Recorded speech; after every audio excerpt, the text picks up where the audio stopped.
The Catfish Creek watershed supports over 20,000 people, many farms, businesses, and countless plants, animals, and habitats that they live in. The Catfish Creek Conservation Authority plays a big part in making our watershed healthy. But they're not the only ones.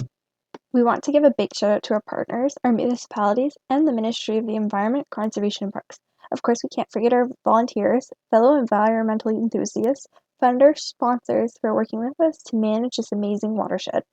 So what did we do for 2021? With funding from partners such as Elgin Stewardship Council, Ducks Unlimited, Alice Elgin, and the Elgin Clean Water Program, the CCCA undertook 12 stewardship projects, including important habitats such as wetlands, tallgrass prairie, all on private lands.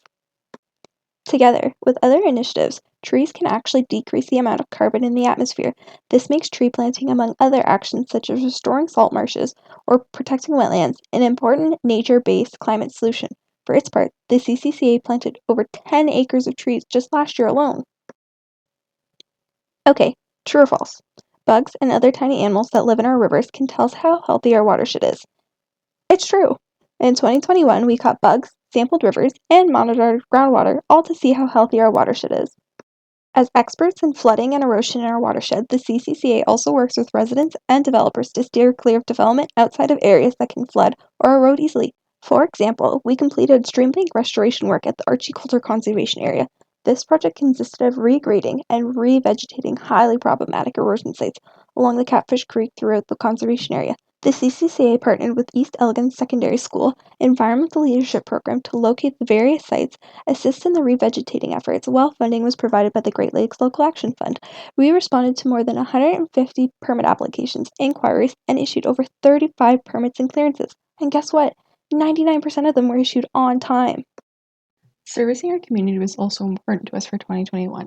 We educated the people of the future, the kids. We inspired them to make changes by showing them the wonders of the world and our environment. We hosted 2 weeks of Wild Rangers Camp, Wonder, Imagine, Learn, and Discover.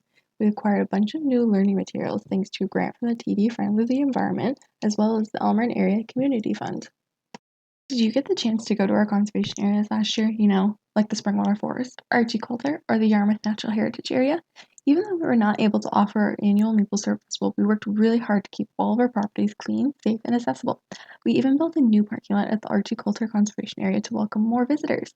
We broke ground and started building the Evans Sister Stage, so future events held at the Springwater Conservation Area will have the option of utilizing this facility.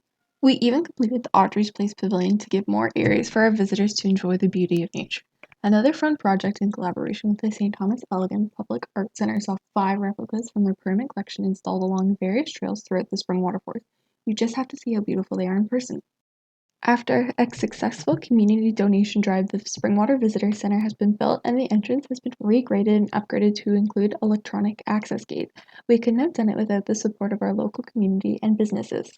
There you go. That's just a small taste of what we, the team at Catfish Creek Conservation Authority, did in 2021 to keep our watershed healthy. Here's to an even better 2022.